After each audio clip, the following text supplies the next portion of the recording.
real quick for City Council and also as well for y'all at the same time. So we can get this meeting moving along without any delay.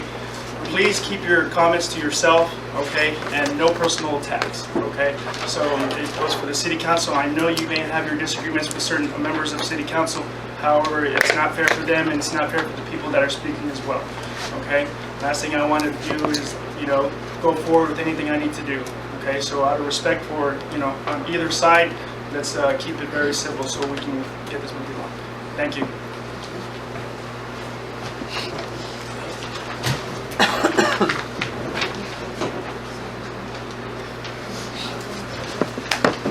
Mayor, there's your backup. I can't keep up with him. He's a force all his own.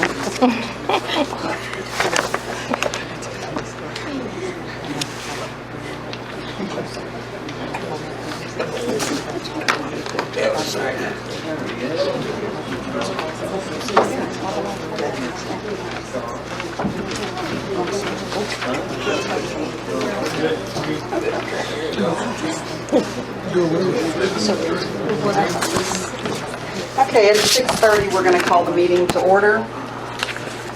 Notice is hereby given that a regular meeting of the City Council of the City of Sandy Oaks is being held today, Thursday, September 12th, 2019, at 6:30 p.m. at Sandy Oaks City Hall, located at 4451 Hickory Haven, Sandy Oaks, Texas, 78112, for the purpose of considering the following agenda items. All agenda items are subject to action. Can we get a quorum call, please? Alderman Tremblay. Here. Alderman Rapino. Here. Alderman Walker. Here. Alderman Tomasini. Here. Alderman Garcia is absent. You do have a quorum. Thank you. Stand for Pledge of Allegiance, please.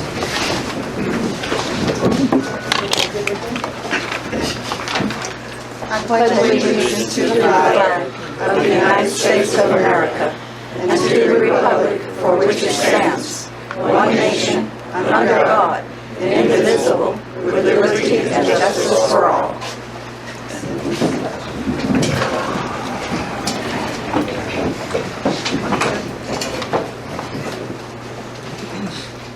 Item 3 on the agenda is a proclamation of the mayor recognizing Hispanic Heritage Month in the city.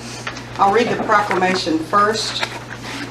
Whereas in 1968, the U.S. Congress authorized the observance of National Hispanic Heritage Week, and it was expanded in 1988 to a month-long celebration to honor our nation's Hispanic heritage.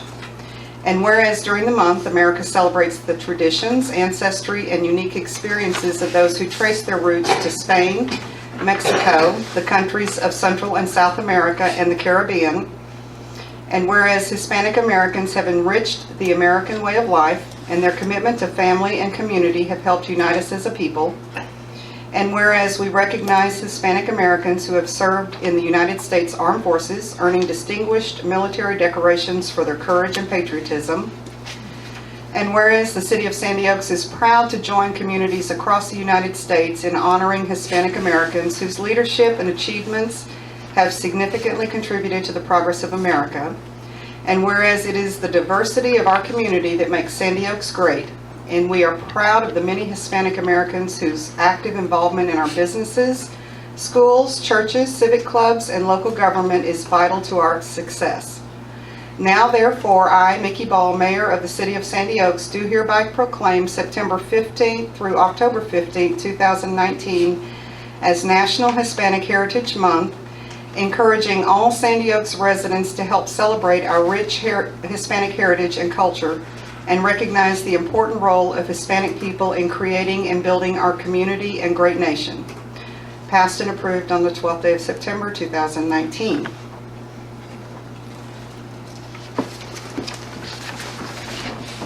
I just wanted to add that this came from the Census Bureau related to this event, and it says that September 15th is historically a significant day that marks the anniversary of independence of 5 Latin American countries: Costa Rica, El Salvador, Guatemala, Honduras, and Nicaragua. The designated period is also a nod to those from Mexico and Chile, which celebrate their independence on September 16th and September 18th, respectively. I do know that in and around Bexar County, there are a number of activities that occur during this time period, so I encourage everyone to take advantage of those activities.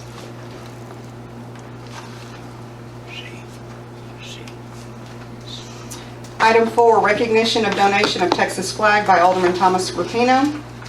At a previous meeting, there was a question as to why we did not have one, and Alderman Rapino took it upon himself to purchase and donate one to the city, and we have it placed here for everyone to enjoy. Thank you, Alderman Rapino.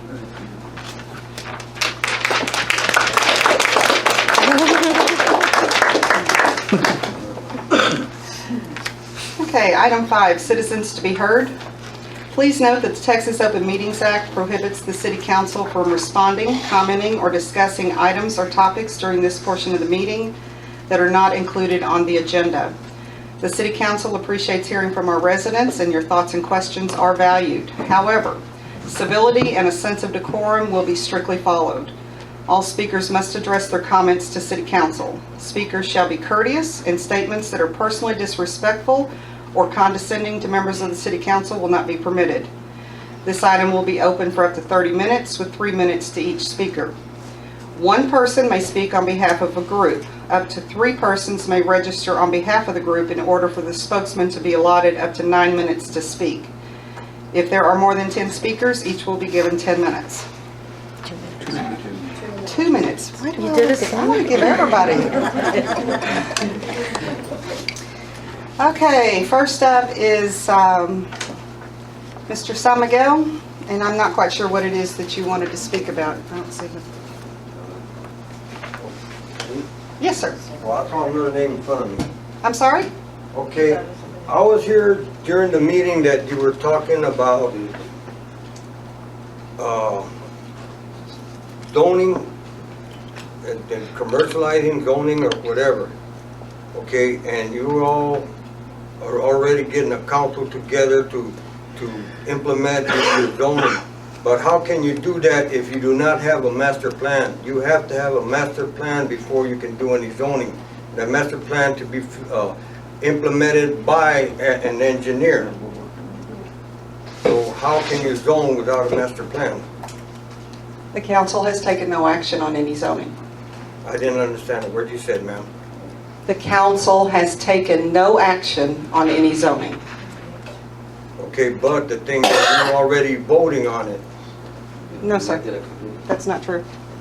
Okay, another thing also I wanted to bring up. Before this became a city, Waterwood, when they were selling the properties, they had their rules and regulations of what can be done and what cannot be done on the properties. Okay, now it's a city, or those rules still standing, or is the rules changed since the city took over, or since it became a city? Sir, we're not allowed to answer questions. I'll read. We're not allowed to answer questions. This was talked to us, not to them. It's okay. Eric Hernandez? Oh, I'm sorry, I thought I was just signing in now. Okay. We do have one person who signed up to speak on an agenda item, so we'll wait until that item comes up for discussion.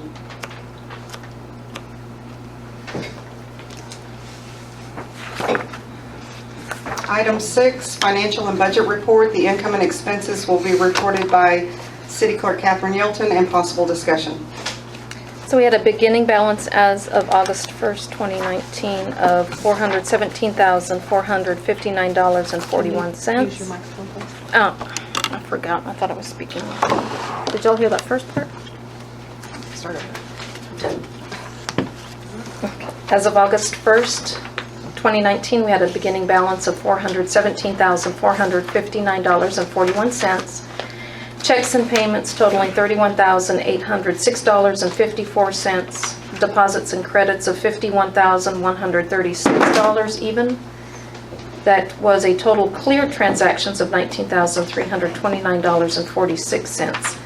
We did have some uncleared transactions of $5,723, bringing our ending balance to $430,943.39 as of August 31st, 2019.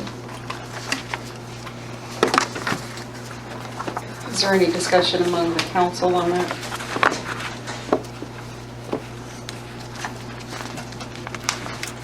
Thank you, Ms. Shelton. You're welcome. Item 7, consent agenda. All matters listed under consent agenda are considered routine by the City Council of the City of Sandy Oaks and will be enacted by one motion. There will not be separate discussion of these items. If discussion is desired, that item will be removed from the consent agenda and will be considered separately.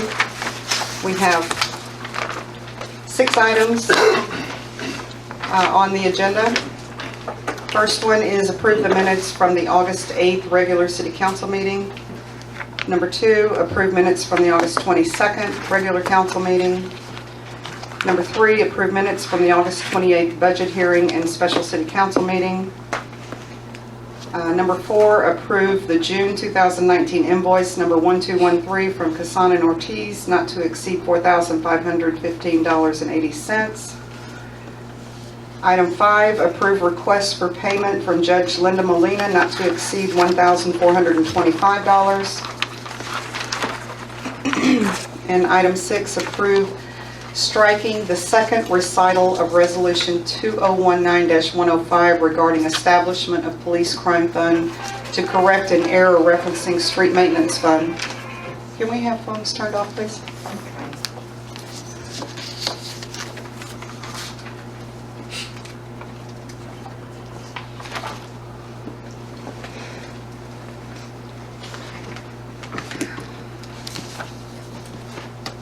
Yeah, move to approve the consent agenda as submitted. A second.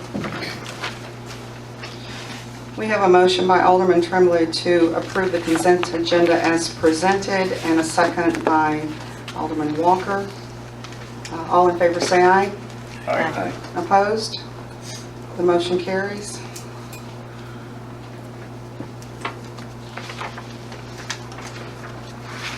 Item 8, discuss under possible action on an ordinance adopting and levying ad valorem taxes for the use and support of the municipal government for the City of Sandy Oaks, Texas, for the fiscal year beginning October 1st, 2019 and ending September 30th, 2020, not to exceed .238367 cents per $100, providing for apportioning each levy for specific purposes, providing when taxes shall become due and when same shall be delinquent if not paid, providing for a severability clause, and providing for an effective date.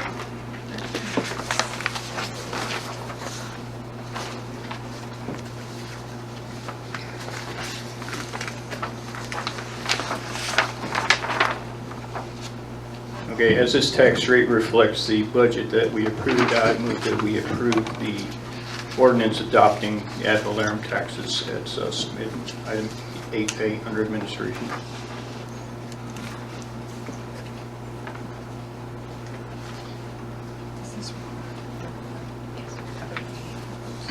Okay, we have a motion by Alderman Tremblay to approve the ordinance 2019-147 as presented. Is there a second? I'll second. Alderman Tomasini has seconded. This will require a record vote, so I'll call each of your names individually. Alderman Rapino. Aye. Alderman Tremblay. Aye. Alderman Walker. Aye. Alderman Tomasini. Yes, or aye. Okay, we have unanimous, the motion carries.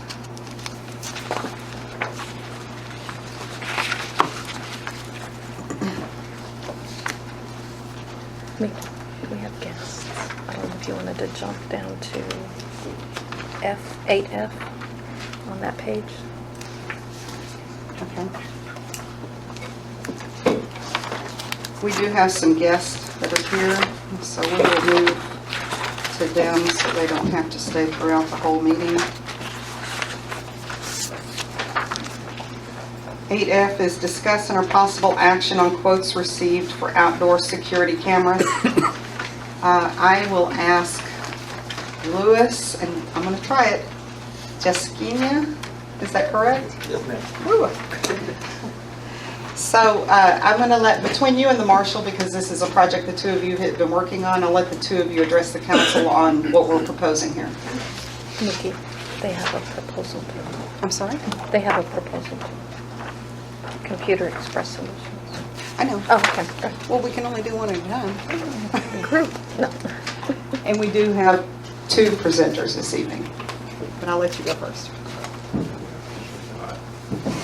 Thank y'all ladies for inviting me over this evening. Again, I'm Louis Jaskina with ADT Security. We currently do y'all's monitoring at y'all's office here in this building here. I myself been with the company 17 years. ADT's been in the company, been in business. We just celebrated 145 years in the security business. So we've been around. I've got y'all probably heard of it. We've been around for several years. So I was called to come by and to do y'all interested in surveillance cameras. So my proposal is we either do an 8-camera system, pick up 8 cameras. We're going to do 4 on each side of the building, in each 4 corners, so we have the outside perimeter covered. Excuse me. And in the inside, with my understanding, y'all are going to do some work in here or something like this, where we're going to put the cameras. I was going to go with 4 cameras inside the building. One was going to be in the evidence room. One's going to be in the back corner, showing this area up in here, up to their desk there, and then one's going to be in this general area here. And I believe y'all are going to, unless y'all changed or something. Yeah, like that. the remaining camera was going to be, if we get the holding cell approved, that was going to be put in there Yes, for right. monitoring of Right. anybody that's been arrested. Right. So it's an 8-camera system that we do, that we're proposing on ours. So one thing about with ADT, we do our own installation. We do not sub our work out. And the proposal that y'all got there will be installed by ADT technicians. And if there's any issues or something, it will be serviced by ADT. So one thing about ADT, everything's in-house. Just like in your security, if you have any questions, just pick up the phone, call ADT. We have our own tech support, everything's in-house. So that's the proposal we gave y'all. And if you have any other questions or concerns about the quote, I'll try to answer that my best. So it's 8 cameras altogether? Yes, sir. Yes, sir. So that's inside and outside? Yes, there's 4 outside, maybe 4 inside. All right, y'all, yes, sir. And these are what we call a 1080p to a 2.8. The technical part, which is a 2.8 lens on it. And these are dome cameras. So basically, for instance, we would put one here, just for scenario, we monitor here. It would, we go through the ceiling and drop it, put the recorder in the office here, so it won't have no access to it. Also, with this recorder, it's password protected. Only so many people have access to it. If you get the and again, with ours, if you have any questions of get how to operate the system without going back in the manual, just pick up the phone, call ADT, ask for tech support on cameras. We'll have one of our own operators one to work with you over the phone how to maneuver through the system. And if you have any questions, if something goes wrong with the system, we try to troubleshoot it over the phone first, and if not, we'll send a service technician out here to fix or repair the equipment if it needed. So I do have a comment. So you can see we already have cameras installed, and as I understand, the reason those are not functional. They've not been recording. Nobody knows the password. So it made sense to go with a monitored solution and expanding the coverage. So would you guys remove those, or? Yeah, I mean, we can take them down for y'all. We won't, that's y'all's system, we won't. Right. Yeah, we can take them down for y'all. Okay. Yes, ma'am. Okay. That's no issue. Yeah. What is the amount of time for installation? If you get it approved today, probably next week.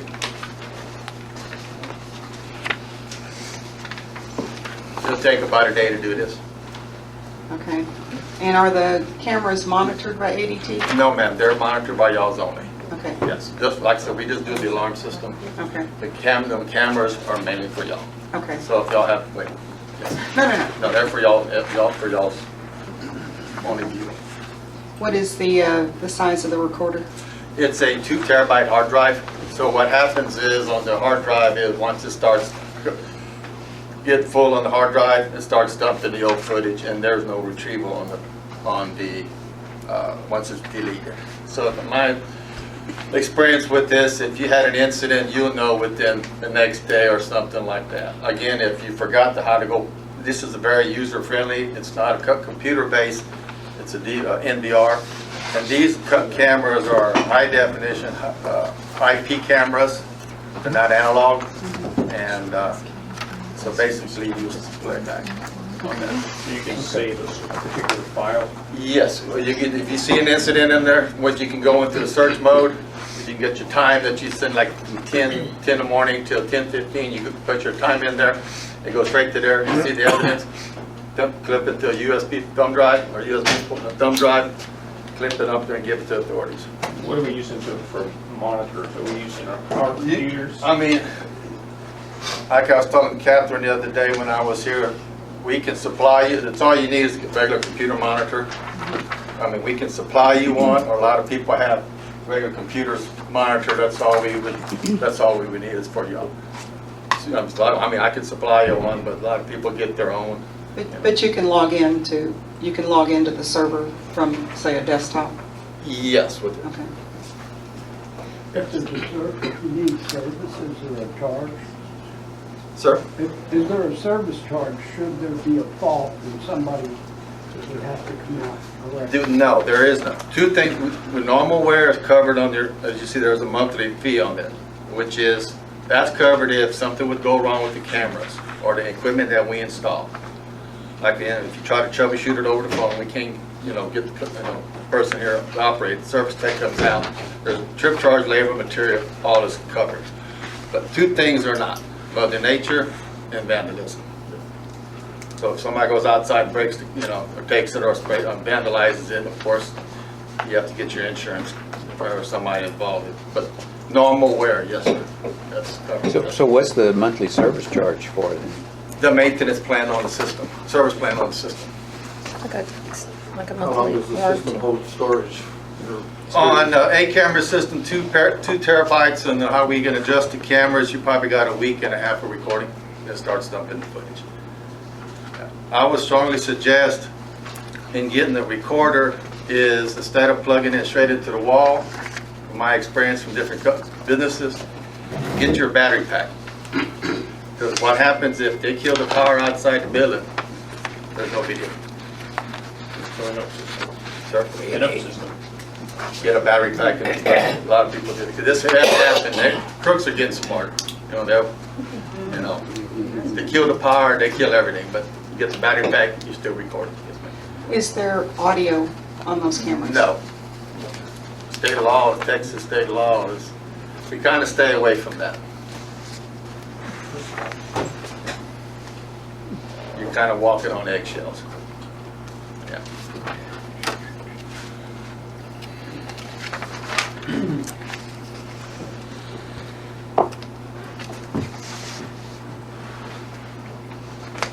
Okay, were there any other questions for Luis?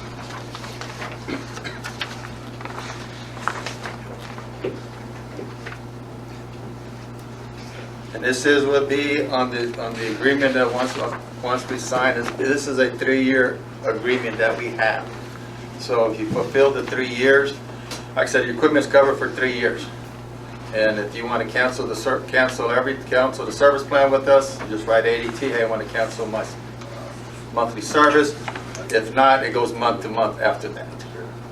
It'll be a 3-year agreement, just like your alarm system. You have your security system with us. And so the service plan is just for repair and maintenance of the cameras themselves? Yes. Not monitoring or anything No, like that? no. Okay. Because a lot of times, a lot of companies will charge you to come out labor and material, Right. and they'll do it, yeah. But with ADT, we have our own install and service techs. So this agreement replaces the other one then? No, that's two different ones. You have your security, we have your alarm system. It's for us, we do the monitoring on the alarm, but the camera system, that's a totally different system. That's for y'all's own use, yes, ma'am. Yes, sir. Different contract. Yeah, the camera system that you see here, Alderman Thomasini, was purchased, I think, 2016, 17? Northern Tool or something, Yeah, I'm not sure. Sam. Yeah, something like that. It's not monitored. I think it or- was Northern. Yeah, it's not, no Yeah. monitoring, no. Yeah. So that's, So do we have a good number that, I mean, I see taxes in here. all our tax exempt, correct? I'm Correct. looking at a total installation price, but then I see monthly fees here. Okay, if you Looking do- at monthlies. So this would be, let's see, baby. Take your taxes out. Correct. Yeah. So I can pull it up here, I'll get you exact out, I can pull this out. I would just need a tax exempt, Texas state. So basically your install would be, but before tax, that's it right there, 1650. And your, and your monthly would be that, 93, How much? 93.23 on your monthly. 93.23? Yeah, that's before tax, yes. So basically what we do is we get the document signed, whatever, and I just need a Texas sales tax exempt. I would hope you have one already for our system that you're. Well, I think we should, yeah, because it'd be, yeah, if it's on file, then we're going to use your same customer number and attach it to your account that you have with us on our Right. secure. And I could find out that real quick on. So the amount due at installation would still be $892, or would it be less the taxes? Where's that? It'd be the 1650. I mean 1649. 1650. What's the savings down here, $412.40? That's the discount I gave y'all. All of the promotion. discounts in red up top? I gave y'all discounts since y'all already with us. For y'all. But it says balance due at installation is $892. See what we did, the way our system is configured, instead of taking all the monthly up front, I mean, all the installation up front, the way our system is figured out, and I've done this with different tax exempt places, is we can't take the taxes. What we can do on this system is, the way it is, the way the system is, we got it set up to only take half at install. A lot of people, So basically you want half up front. Half Just so up that front. number's not, it'd be Got it. half. right, and if anything on the remaining balance, and I've done that before too, we can invoice y'all that if y'all need paper trail. We can invoice, I think y'all are invoicing anyway. We can invoice y'all the remaining balance, yes. So you got 30 days out to do that. Okay. It helps to be with us, right? Okay, any other questions? I have a question for my house. Are your prices compatible to other companies? Are they cheaper I'm than in other for businesses? council. I don't know about you. Mr. Ramirez, I'm in for council to ask. Well, he said something a while ago. Did you tell him something? I did not hear him asking. Well, I you heard did ask a some. question. Sir, give me a The thing is, Rick, you're about Robbie. That's racism, bro. I mean, he's Racist. fighting. He asked a question, all of a sudden I asked him, I'm gonna step up. Right? Thank you, Louis, I appreciate Okay, it. thank you. Thank you, sir. Thank you. We also have Ray Valdez from Computer Express Solutions to also talk about an 8-camera installation.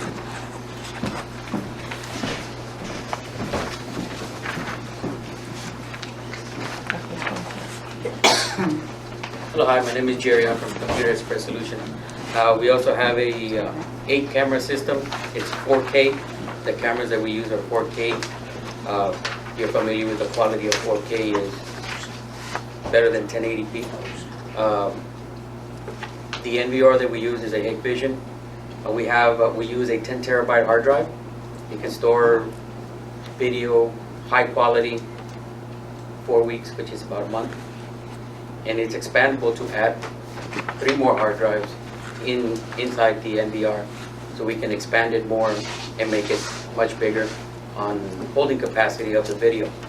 So you can record, if we have 4 10 terabytes, you're talking about 40 terabytes of data storage. You can have 4 or 5 months of storage easily in 4K quality. That's, expandable to that, but we start with a 10 terabyte hard drive. We also have eight cameras, 4 inside and 4 on the outside. Our NVR has the capabilities of having 16 cameras in it and expandable up to 32 cameras in case we need to. We can also, we see a park out here, as long as we have electricity and a line of sight that we can send the video from the cameras remotely, we can send them back in here, and we can have one central location recording instead of having individual recorders out there. We just have cameras outside that can communicate into the main NVR in here, into our data IT room, which is also the evidence room. That's where all the equipment is going to be stored in there. We supply the battery backup. That's something that it's already in there for the cameras and everything else that we have running on there.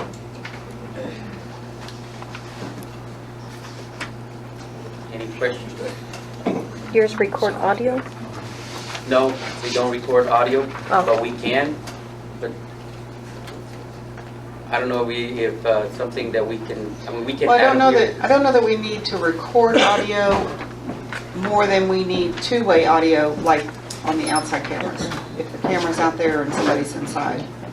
But it's not a deal breaker. Right. So this is this is just the purchase price?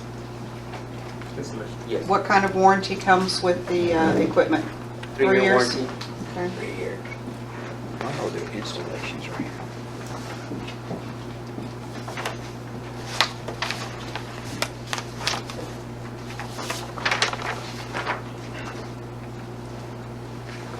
Does anybody have any other questions for Ray? Is there a Yeah, monthly your, service? as Monthly far as service? Is there a monthly service? servicing in the event we have issues with the system, how are you responding back? Right. Troubleshoot from remote, you can remote into the system. We can remote in, or we can come out here and troubleshoot the one camera or how many cameras there are malfunctioning. If we need to replace a camera, we'll replace it. Oh. How foolproof Probably are the system as far as, let's say one camera is disabled for whatever reason, vandalism, whatever, are the others also disabled? No. Is it kind of like a one open circuit where you cut one line and it disables the whole system? No, if they cut the one line that goes to that camera, only that one camera will be disabled. Not unless they all go and cut all the cameras, the wires for each camera, or hit it with a baseball bat or break it or do something. That one camera is going to be down. The other ones are still going to be up and running. These are all under warranty and there's no service charge, nothing? No, it's part of our commitment to it. This is the same company that's doing all the other IT work for us. So it's there's no monthly fee, is that what you're saying? Correct. Okay. It's included. And of course, the NVR, we can give access to specific personnel that can access the cameras. And our cameras are connected in through our firewall, which they can't come in and just by sitting outside or hacking into the system. Okay. Everything is running through the firewall.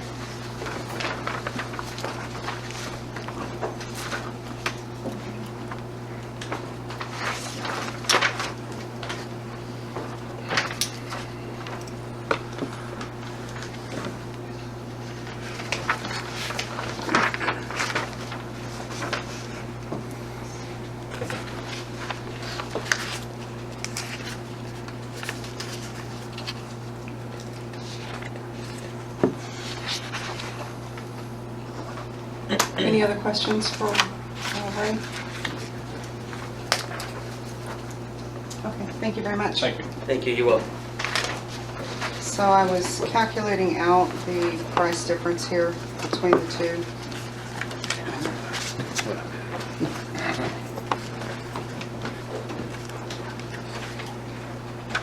So the ADT solution over the course of 3 years with the installation and the monthly service comes out to $5,006.28. The solution by Computer Express Solutions is a one-time upfront of $4,081.60. So I was looking over the budget, because this is security, I'm putting it under the marshal's budget. I think that's appropriate.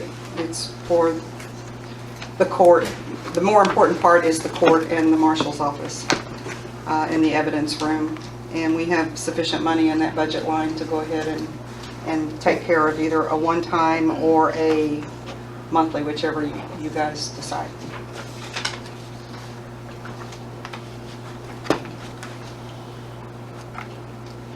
Come up with about a $900 difference. 5,000 and, About 1,000.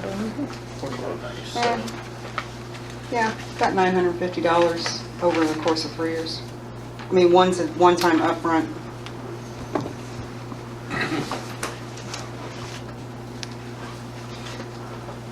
I think with the advantage, there's advantages to both of them. We already have an agreement in place with ADT already. We have Computer Express Solutions, who's working our IT and setting up our servers and working to harden our network as it is. Plus, they're bringing 4K cameras as opposed to 1080p. So there's, I don't know, There's not a lot of stuff. but I know it's the next step up. That's what the commercial says, right? That's what the commercial says, that's right. Unless you got a 4K monitor. Oh, I have somebody raising their hand. Yes, Tony? We got a guest today, your state representative, Leo Pacheco, visiting you all. I just want you to know. Oh, I know, I saw him come in. We'll get to him in a moment. So with that being said, if somebody would like to make a motion on, or not, on either of these? Yeah, I'd move that we accept the proposal from Computer Express Solutions. Or second. Okay, we have a motion by Alderman Tremblay and a second by Alderman Rapino to accept the quote from Computer Express Solutions for the 8-camera solution. All in favor say aye. Aye. Opposed? The motion carries. Louis, did he leave? Please, right Oh, there you are. I'd like to thank you for coming down. It was an honor. And Ray, thank you both for coming in. It was an honor.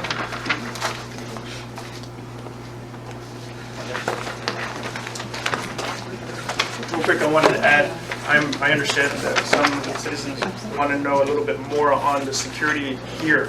It's very imperative that we have these type of security, not only for the employees that are already here, but for everything that's taking place and that's moving forward with the department.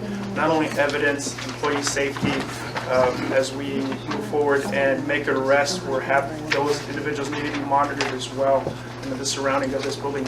As more things that we purchase, those are coming from the citizens, the taxpayers' money, so we want to keep everything secure.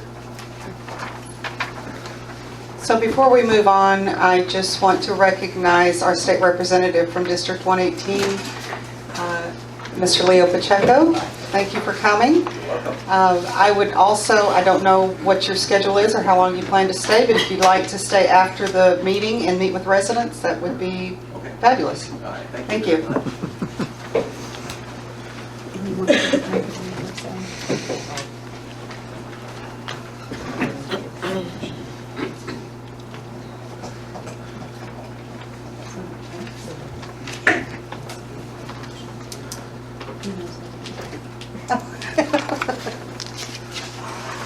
Okay, we're going to revisit item 8A.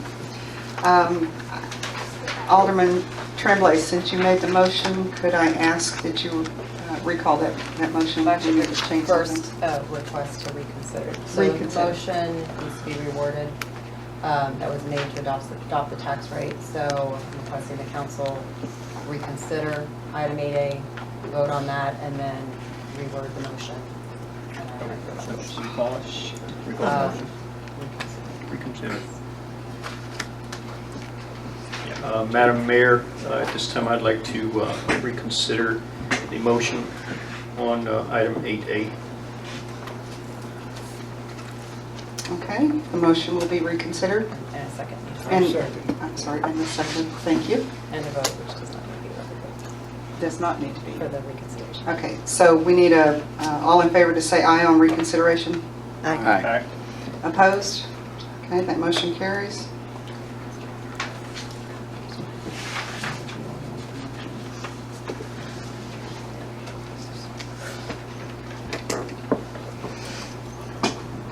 All right, Madam Mayor, I move that that the property tax rate be increased by the adoption of tax rate of .238367 on each $100 valuation of property, which is effectively a 13% increase in the tax rate for the use and support of the municipal government of the City of Sandy Oaks for the 2019-2020 fiscal year upon all property, real, personal, and mixed within the corporate limits of said city, subject to taxation. A tax of .238367 on each $100 valuation of property for the maintenance and support of the general government, general fund, and a tax of $0 on each $100 valuation of property for the interest and sinking fund, and that such tax rate be adopted by this ordinance. And I need a second on that, please. I'll second. We have a motion by Alderman Tremblay and a second by Alderman Rapino. This again is a record vote, correct? Okay, so we'll do this one more time. Alderman Rapino? Aye. Alderman Tremblay? Aye. Alderman Walker? Aye. Alderman Thomasini? Aye. The motion carries.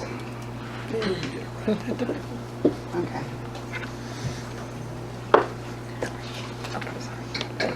Oh, sorry. Sorry. I don't have any other gifts. Okay, we will move on to 8B, discuss under possible action on an ordinance that amends ordinance number 2018-105 regulating vendors, peddlers, and solicitors. This was brought by Alderman Walker and Alderman Thomasini.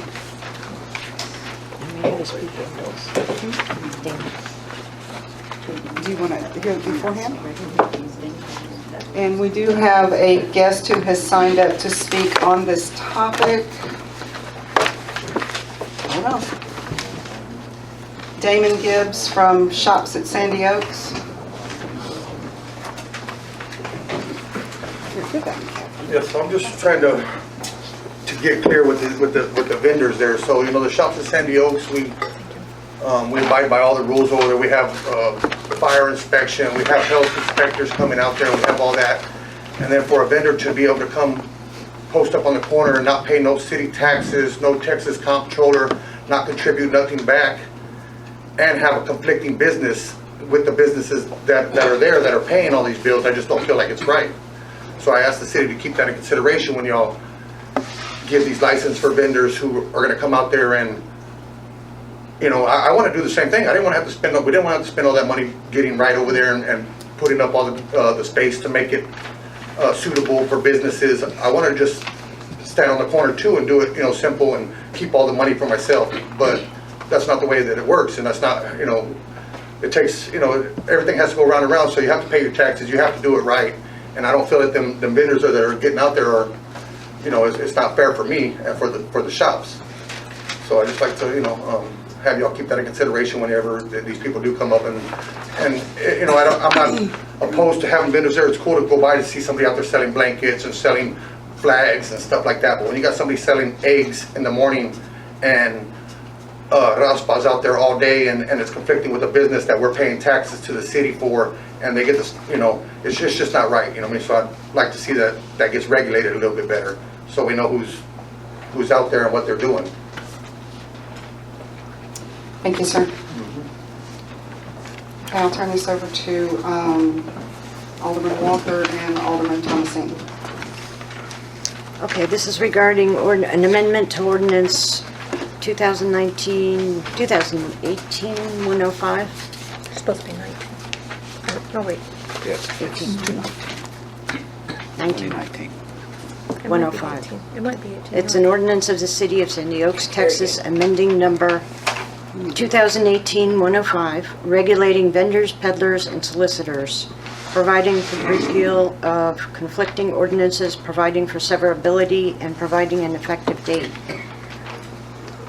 Basically, the only thing that has changed in this is the amounts for the permit. As many people have asked, the vendors that are selling still are required to have, by this ordinance, still are required to have health certificates, health inspections, fire inspections, proper tax records, etc.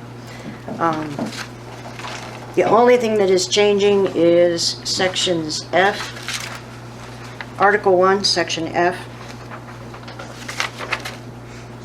I guess we made it Article 2. The issuance of license and payment of fees. And I changed it to not later than 14 days after the filing of a completed application for a vendor's license. The applicant shall be notified by the city clerk of the decision on issuance or denial of the license.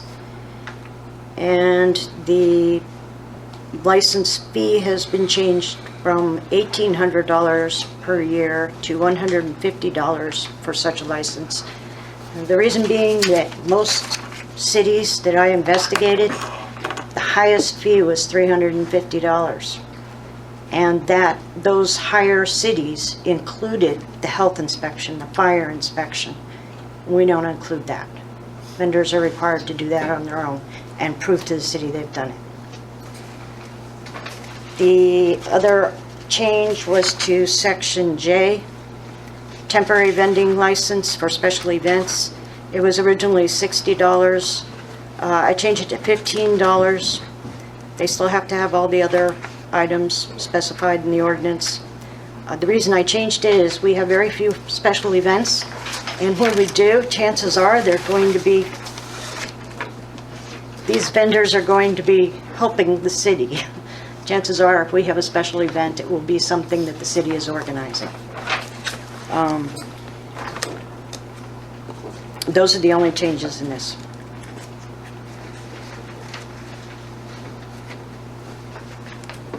Discussion? Yeah, I've got some words. First of all, I'd like to thank Mr. Gibbs for investing in the city and building the shops. I know it was a long time coming. People were asking about shops, about stores, about a restaurant, about a meat market. All these things have been asked for, and you were kind enough to invest your monies to put that building there. I will just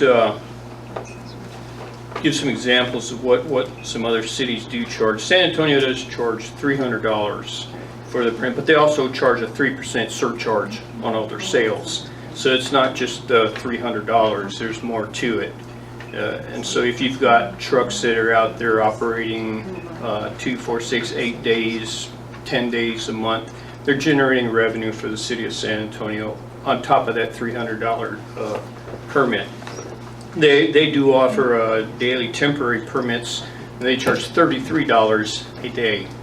So that's, and then that's on top of their $15.45 for food service handler certificates. Just looking around at some other cities, and I just jumped around. Bastrop charges $400 for a permit. They also but do again, the health inspections. When you look at the cities, especially San Antonio, you look at the competition that the vendors have in the city with it being such a large city. It's not like they're sitting up on the same corner every day. Mm-hmm. And they're competing with just a small number of businesses that we have.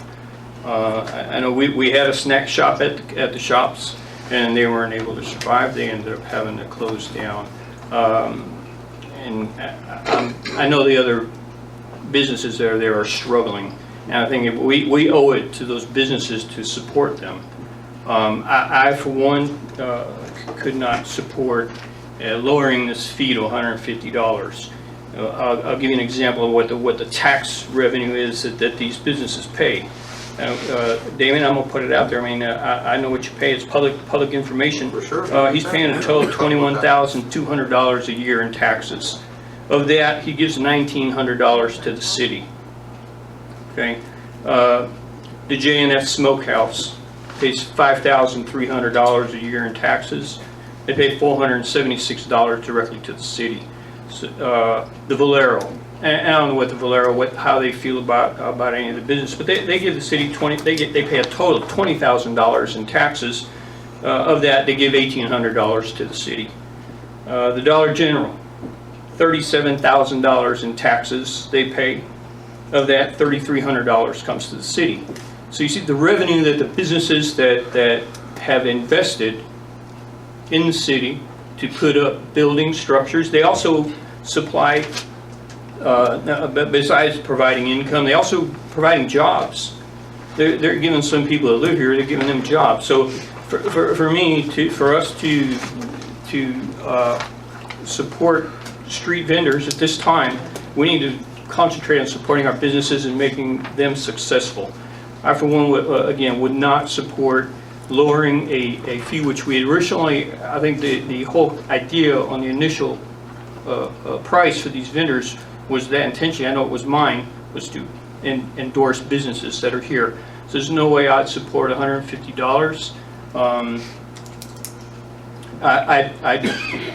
I'd be tough. I mean, you'd have to twist my arm to make me lower it to $1,000 a year. I won't support lowering this license fee to $150. I just can't do it. We need to think about it. And then there's the issue of them providing insurance. All these folks have insurance that they pay for as well. That's part of the ordinance. They have to supply proof of insurance. Proof of insurance in the amount not less than a $50,000 insurance or a bond. Right. Okay, so that would be another cost on top of, like I say, I won't support lowering a license fee to $150. I just can't. I think the other thing that's important is that this ordinance, it pertains to peddlers and solicitors who are traveling on individual private property, the door knockers. But those aren't allowed. We specifically No, stated. Yeah. they can. The way this ordinance is written, they can also apply for the same permit. But we don't allow door-to-door sales according to this ordinance. That's not what I read in here. But the other thing is that it talks about on public property. The only public property the city has is the right-of-way and the parks. Setting up in a right-of-way is not safe. It's and the park is, I mean, like you said, if we had special events, that would pertain. Yeah. But I have to echo what Alderman Tremblay is saying. That was put in place for the benefit of the businesses who have decided to build and support our city here. And it's a means to protect the interests. They've invested a great deal of time and money and personal sacrifice to bring these businesses to our city. And I agree with that statement. I do know that there's a very small amount of vendors we're talking about that would actually do this. Right now, they don't even have a place to set up. So, and the few people that I have spoken to who are vendors live in Sandy Oaks, and they do that as extra income. A way to make their bills, a way to buy school clothes for their kids. We put the burden of finding a place to set up on the vendors. We put the burden of the insurance on the vendors. I think that Mr. Gibbs can also say that he had the burden of finding his own place to establish his business, And he was able to as do did it. J&S Smokehouse. So it's not on the city to provide a place for people to earn a living. Oh, no, on us. that's not what I was saying. That's not what I was saying at We all. also have the Texas Comptroller. No, I'm you can't speak, please. speaking. It goes for everybody. Thank you. Thank you. Yes, I wasn't meaning that the city was responsible for providing a place. Some cities do. I believe that that's up to the vendors.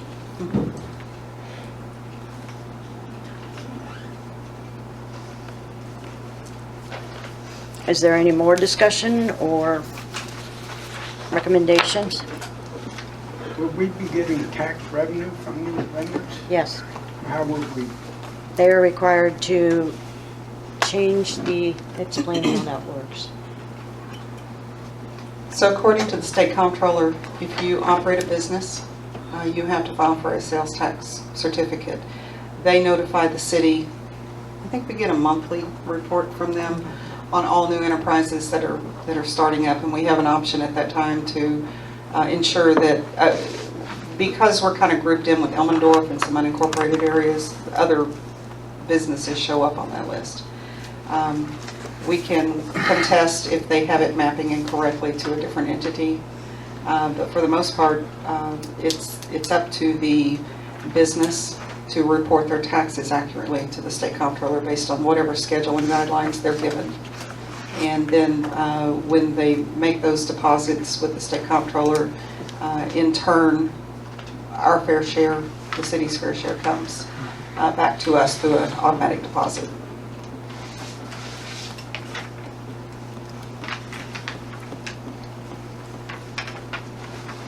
Well, I would move that we table this amendment with no action. We have a motion by Alderman Tremblay to table this item and take no action at this time. Do we have a second? Yeah, I'll second it, just so we can do a little bit more research on it.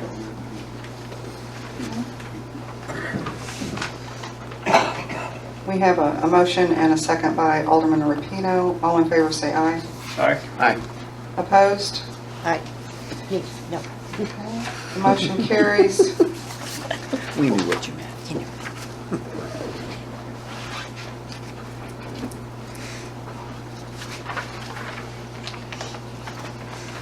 Item C, discuss and or possible action on a resolution accepting the donation of two vehicles from Bexar County.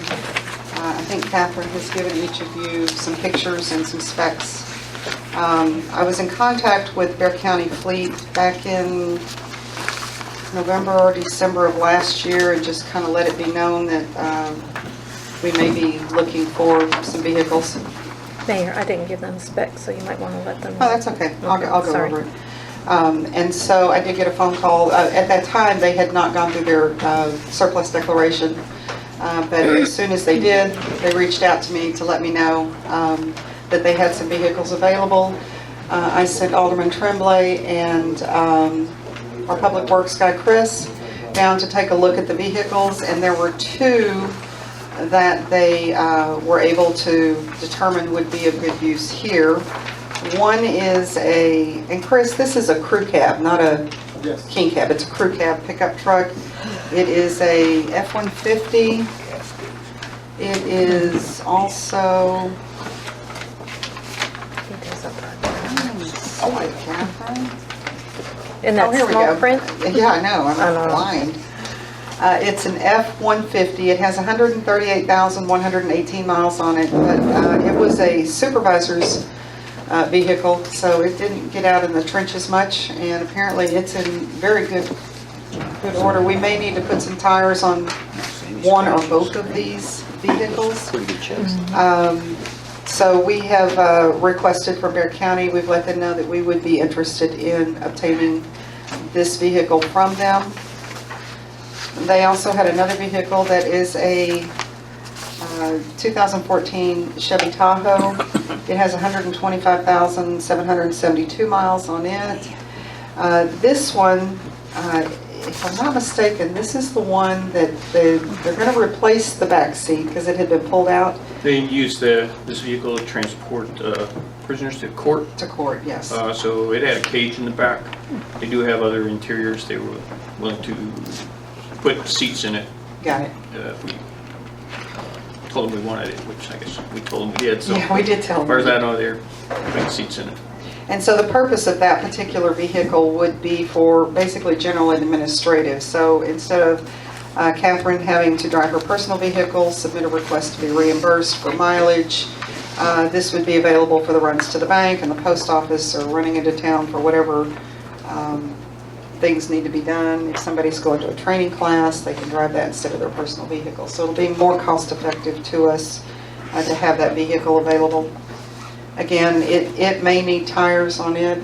I think they all look pretty good, nothing, unless they're dated, unless they're old, just from the dates on the tires. But we need to understand that even though these vehicles have high mileage, they do regular maintenance on the vehicles. They're maintained regularly, oil changes, brakes, what have you. So even though the mileage is high, they're free.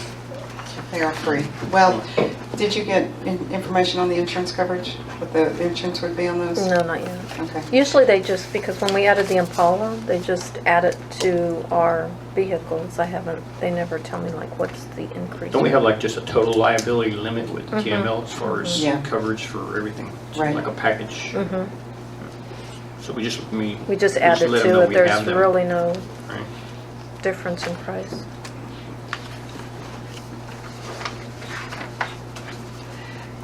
Bear County has not yet put those items on their agenda. I do anticipate that being at their next meeting, but I can't say for sure. So I thought they said the 20th. I don't think it August made it. 20th. That was a different meeting. No, Mhm. they've been Different going. month, They've been going through their budget stuff as well, so they haven't gotten back into their regular meetings yet. But in anticipation, I don't anticipate any issues with these being donated to us.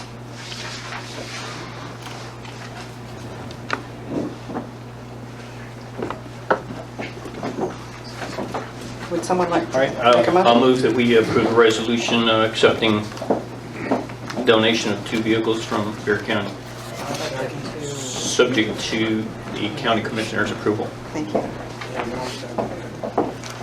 Okay, we have a motion by Alderman Alderman Tremblay, and a second by Alderman Rapino, approving the resolution to accept the donation of the 2 vehicles, subject to Bear County approval. All in favor say aye. Aye. All opposed? Okay, the motion carries.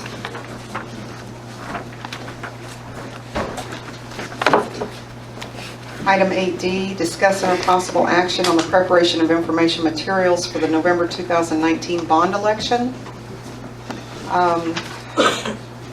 Been a lot of discussion about the bond, and unfortunately, a lot of it is not accurate. And I think what's happened is that in an effort for the council to be as transparent as possible, we engaged the public very, very, very early on in this process. Things are still falling into place and being defined, and unfortunately, some people have decided that some of the items that they either believe to be true or have been told are indeed factual. That's not necessarily the case. So in working with the bond attorney, they have some very good informational items that we can get put together to explain to the public kind of what the purpose of this is, what the benefit is, and make sure that all the facts are out there. And even to this day, I'm still working with the engineers on the specific road designs. The initial map that we were working from had some entries on it that didn't apply, so we had to go back and rework that. So we're getting very close to finalizing the absolute final design for the roads, but I think it's important that we get some good information out in front of the public. By design, you mean which roads are going to be fixed? No. We know which ones are being fixed. On one of the maps, it had some items on there that were incorrect. For example, it showed building 3 roads that are currently dirt roads, but we wouldn't be doing that because those were easements to property that's not in the city. So that ran up the cost for, those roads, but we wouldn't do that. Another was for a very short section on Cedar Top that had already been done, so there was no point in leaving that on there. So we're just fine tuning the actual design and making sure that we are staying within the numbers that have been presented so far. So I do have a question, Cassandra. Is this, do we need to set a not to exceed number for the development of this, or is this something that the bond attorneys do for us? This is something that the council would need to. Okay. But we would have to work with them for the verbiage. You can work with them. Yeah, okay. And she has sent me some very good information on some different bonds that they have worked on in the past. So I would anticipate that to get there's two ways of doing this. We can do a separate mailer that's very specific to the bond, or I had thought that perhaps we could do an insert in the newsletter that will be going out. It's up to y'all how you want to do that. And if we go with a separate mail out, maybe we want to do something a little more substantial than the paper newsletter. It's just a suggestion.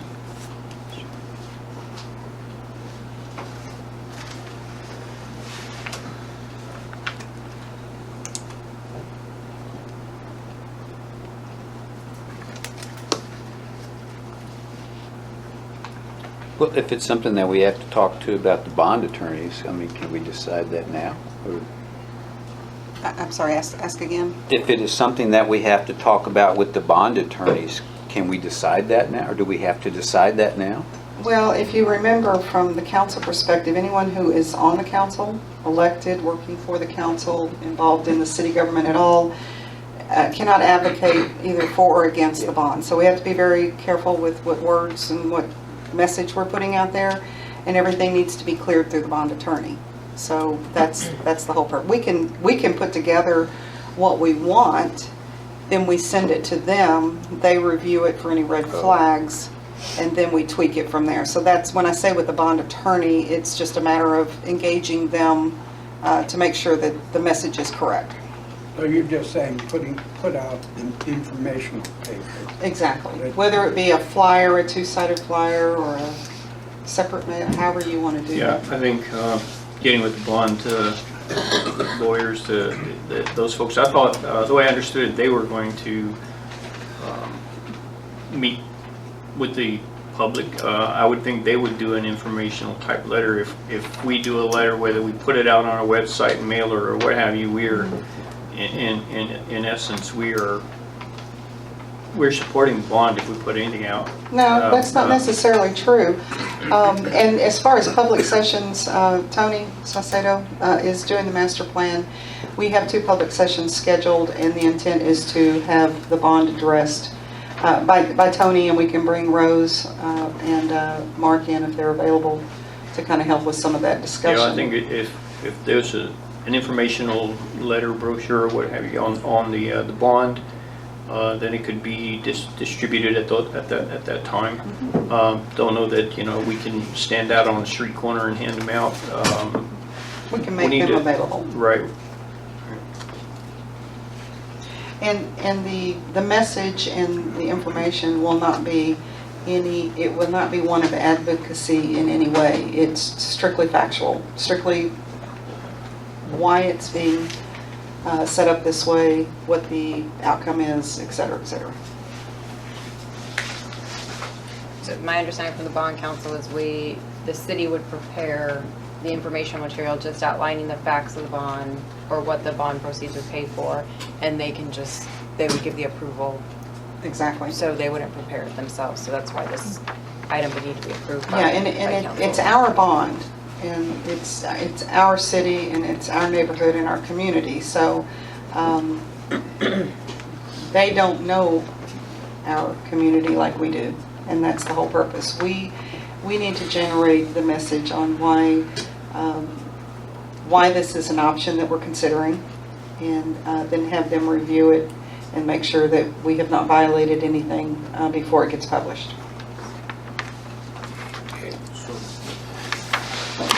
What action do we need to take on this item? Well, I think what we need to do is to approve and not to exceed amount for actual printing of an item we can decide if we want to mail them. Catherine, when we do a mail out on the newsletter, it's about $300 in postage, is I that? think so. Yeah. And the printing?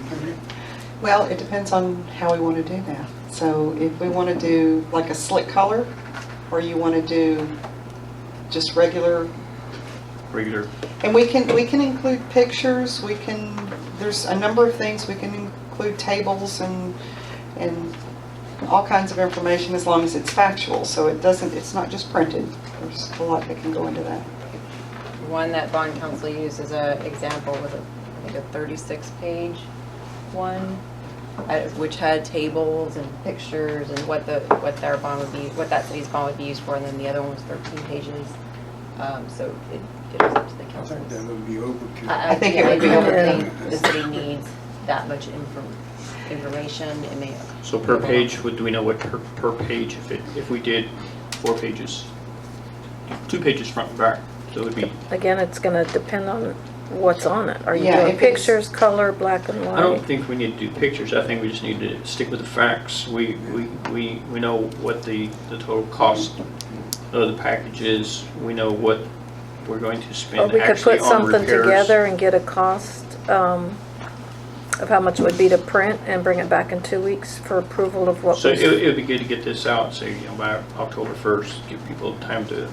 our I next don't know that we meeting. can get it out by October 1st. That's an ambitious Well, goal. we need a couple of No. weeks at least for people to, so. Exactly. Mid-October, October 15th. And we got another meeting in 2 weeks, so, I mean, you can, I guess. Black and white, we don't need any color. Right. So,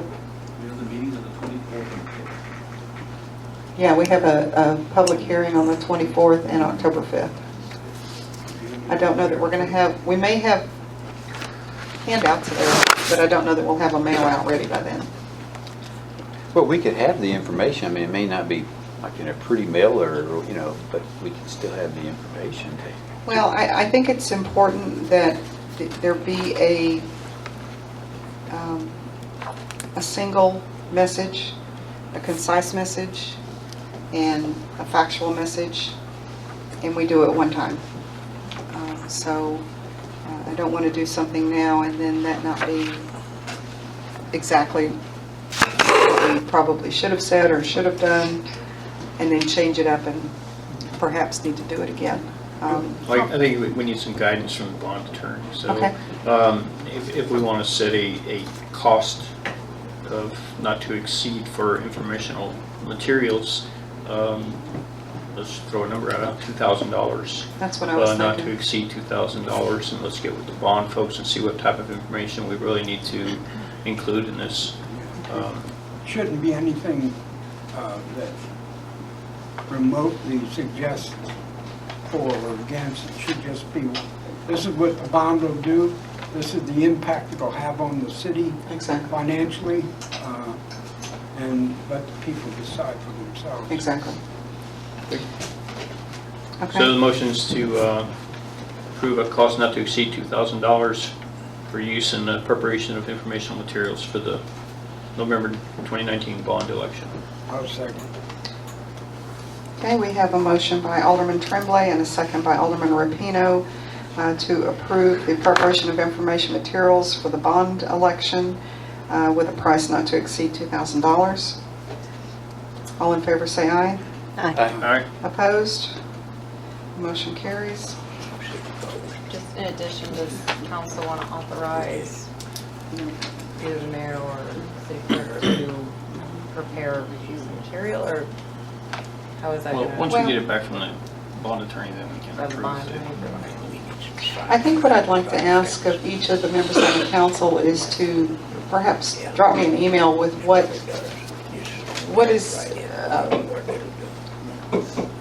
do you see the biggest impact from this bond? Let me kind of gather those together and talk with the bond attorney and say these are some of the items, the ideas that the council has on this, and see if we can incorporate some of that. Without it being an opinion. Yes, no opinions, please. Item 8E, discuss and or possible action on the construction of additional walls inside City Hall to include labor, materials, electrical work, and a transaction window.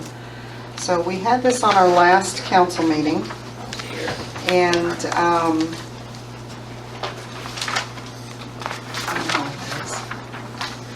we went ahead and pulled it because we hadn't quite finalized the design, but now we have.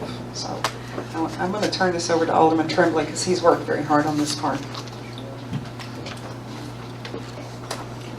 Okay, so what we're talking about, what we're trying to accomplish, and I'll reserve back a little bit on what Marshall was talking about as far as security and securing this building. When it comes time to be holding courts, collecting fines, having individuals coming in to report for court, the building needs to be secure. We need to have a secure area for the clerk to conduct business, as well as our city clerk, as well as our court clerk. So what the idea was, and this is done in all of your either your courts or your city halls, municipal buildings where courts are held.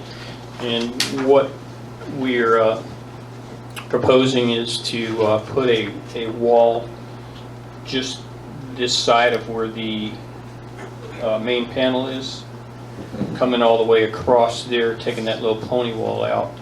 And what'll happen there is we'll have a collection window there for the kind of like you have in a bank, but with a secure glass, so that in the event somebody wants to a robbery or a shooting, anything like that. So we're looking at protecting this side of the wall with a bulletproof glass, as well as the wall would be framed out on 4 foot on each side, with also with ballistic type panels. The whole wall would be tape floated, insulated, and painted. Counter would be installed. So the whole thing would be done by. This is from a company that does this type of work. They've done, I believe they've done Castle Hills. They've done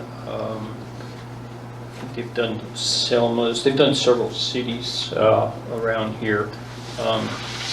So what we're looking at is the cost for a ballistic window with the cash passage or collection drawer. Not so much a drawer, but an area where you could slide payments through. And again, like I say, 4 foot on each side. The outer wall would have a ballistic panel put on that wall, as well as 4 foot on the inside. Being that the air conditioning vent is on that wall, it'd leave a space up on top for airflow to come through. This material is very expensive, the bulletproof ballistic materials. I know the panels, the 4x8 panels run on level 3 protection close to $30 a square foot. The window itself is close to $4,000. So with labor, total labor, everything turnkey installed, would be a total of $13,595. And being that there are not a large number of companies that do this, we've actually gone to this one company that works closely with North Ballistics, who actually manufacture the glass, and it's manufactured in Florida. It's not manufactured here, so it's shipped here. Shipping is kind of expensive because this stuff is so heavy. Just the one little kind of transaction window, it weighs like 350 pounds, has to be protected when they ship it, so a crate's got to be made, so we're paying for all of that. So again, total cost for that configuration there, and again, it is a security safety requirement for conducting our court in this building and our collection of fines. So that's bottom line, $13,595. Well, and that price does not include item 4, which is frame out a wall for a new metal door that will be supplied by the City of Sandy Oaks. So I will be donating that door. I know people. And that's a steel door. It is a steel door, yes. Solid steel, right? Solid, or a steel door, I won't say it's solid steel, but it's a steel door. And this doesn't include the price of the window either, does it? Yes, it does. Oh, yes, it includes the window, the Right. glass. If you look at, yeah. Item 5, Five. the Item 5, transactional yeah. window provided by Traco.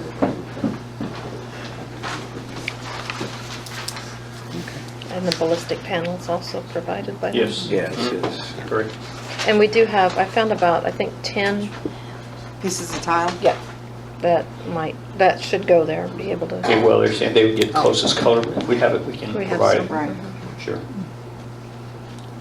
And we're probably looking at 2 months I saw down that. the road for the materials to come in. Yeah. So that they would order, it's made as it's ordered. It's not, they don't just have a sheet of this stuff or a window of the size that we want. They're just not pulling it off the shelf. They're manufactured as ordered.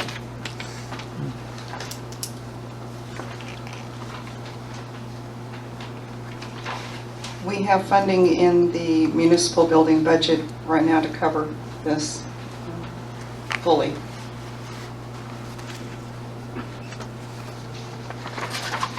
Any question? That's going to come out of this year's budget. Yes. Well, that's a good question. What we don't spend will roll over to next year, and we would just designate it. Right, we can commit the funds. We can out of assign, this put it year's to assign, budget. yes. Right, just commit them.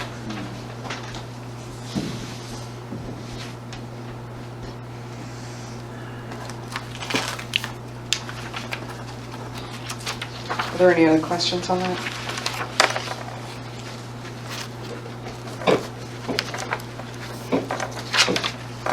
All right, I'll make a motion. We approve the proposal from Traco Enterprises to construct a ballistic wall to include window and panels for a cost not to exceed, I'll say $13,600. 13,959. Okay, we have a motion by Alderman Tremblay to approve the quote provided in not to exceed $13,600. And we have a second by Alderman Walker. All in favor say aye. All right. Opposed? Okay, the motion carries. Okay, moving on to the city marshal. Item 9A, discuss and possible action on approving cost to reconfigure the storage room to a holding cell. We actually had our first arrest at Sandy Oaks. That created a bit of a challenge logistically because he's just one man. And so there was some discussion that we were having the other day and decided that the storage room that's over here would be an ideal location to have a holding cell. Now, it's not a holding cell like if you went to Elmendorf and saw what they have, where they have a bunk and a washroom and or not a washroom, but a toilet and a sink. This is strictly just think of it like an interrogation room. It's just a table and a chair and a locked door to keep them secure and while he does the paperwork and whatever needs to be done. Very minimal work needs to be done in there. There's some shelving in there that would come out, which he needed shelving in the evidence room, and that works out well. We need a different door, and again, I know people, I'm working on that. So that should not cost the city anything for the door. It's not going to be the metal door. You saw what we were proposing, okay? We would need an AC vent run in there and the door, and I think that, and a table, and that was basically it, correct? A bench. I'm sorry? A bench. A bench. Where they could, to be able to sit To down. sit. Yes. So a bench, a door, and AC vent. And that was pretty much it, correct? Yes, that's correct. Okay. And it's gonna have a window in the door. Yes. Okay. It's one of those glass ones that you, like a speakeasy door, you open it up, Uh-huh. it's got a metal cage on the other side. Now, I don't know what the door is gonna cost. If it's reasonable, I will buy it and donate it. I might be able to twist some arms to donate it, but there may be a cost, but it will be minimal. Worst case is it's my employee price to buy the door. So we're looking at pretty much some labor cost. Labor cost only. For the AC work, and we construct a bench which needs to be, Or we could look at permanently- federal surplus. it needs to be permanently secured to the wall floor. Or the floors, Yeah, yes. it cannot be moved, so cost not to exceed $1,000 would be I think we can do very it for safe. that. Yeah, I think we can do that. Does it have to be that room, or can it be, because that's going to be where all the people are going to be walking in. That's, But it's gonna be locked. No, I don't think It's we'll a be pretty holding door. people in there like overnight. It's basically a place for Yeah, the I marshal know. to put someone, if he should have to arrest somebody during the day and he has to process them here before he still has to transport them. So it's a temporary holding.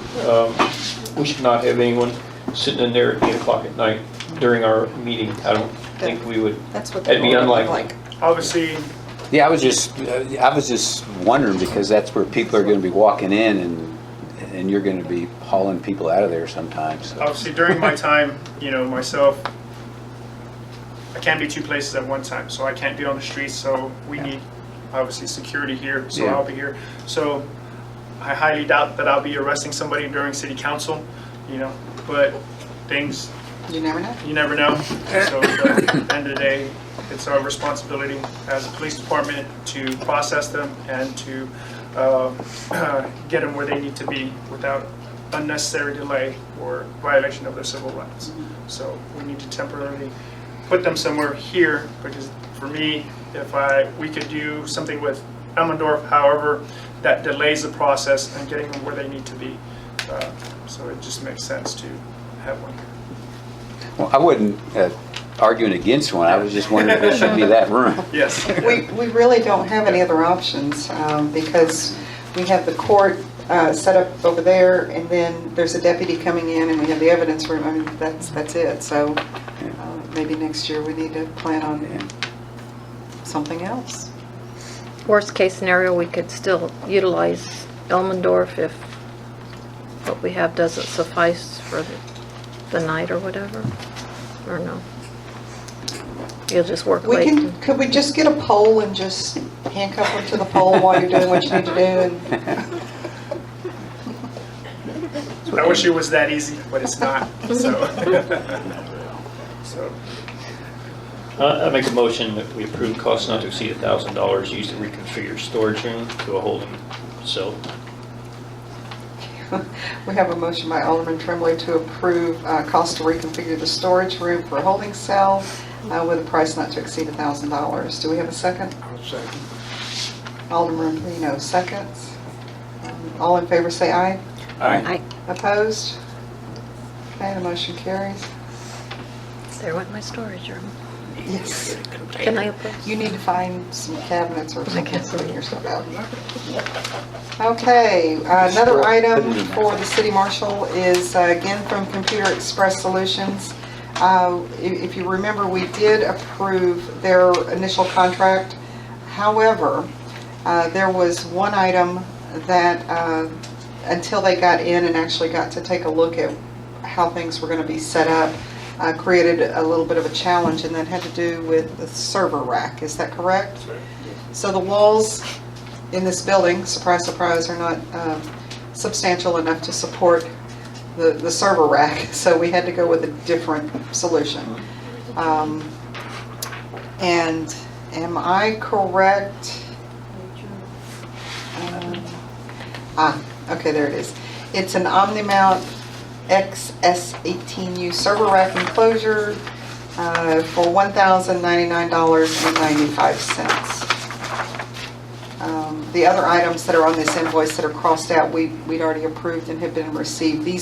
The ones that were crossed out were included in that price that that 16.5 that we do every year. So it's just the rack itself. And there's no tax on that, no installation, no transportation, just that's the price, okay? And this is critical for you moving forward with getting everything started, okay? Does the current budget support? For the marshal's this for the office, marshal's we office? are I mean, doing- I know we're spending some money here. We're Very- $65,000 under quick. budget on the marshal, we're fine. Yeah, I just want to put that out there. We're Yes. spending money, but it's all things that are needed to set up this Exactly. office to get it functional. And again, I would like to see as much of the one-time expenses that we've been needing to do for several years now actually be addressed with this year's budget before this year is out, because we're not going to have the liberty of having that kind of funding available to us in the future.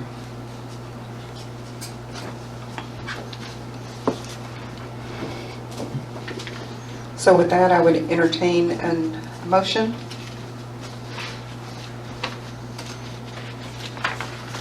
Okay, then I'll Motion to approve. go ahead. Go ahead. Motion to approve cost $1,100, the cost of the 18U server rack enclosure. We have a motion by Alderman Tremblay to approve the purchase of the server rack from Computer Express Solutions not to exceed $1,100. Do we have a second? I'll second. Alderman Thomasini seconds. All in favor say aye. Aye. Opposed? The motion carries. Okay, item 10, Public Works and Animal Control. 9A, discuss and or possible action on a transfer partner agreement with the San Antonio Humane Society. I put this on the agenda, but it's really the work of Alderman Walker, who has been working with, and Chris. I don't want to forget Chris over there. Wake up. So this is another source, if I'm not mistaken, Chris, of another resource for us to utilize as we pick up and try to find homes for animals. And the San Antonio Humane Society will accept some animals from us. However, we have to have this in place. And Cassandra, you had an opportunity to look this over? Yes. Okay. So as presented, it is acceptable? Okay. In fact, I think we have an animal, Chris, that we're wanting to utilize this for.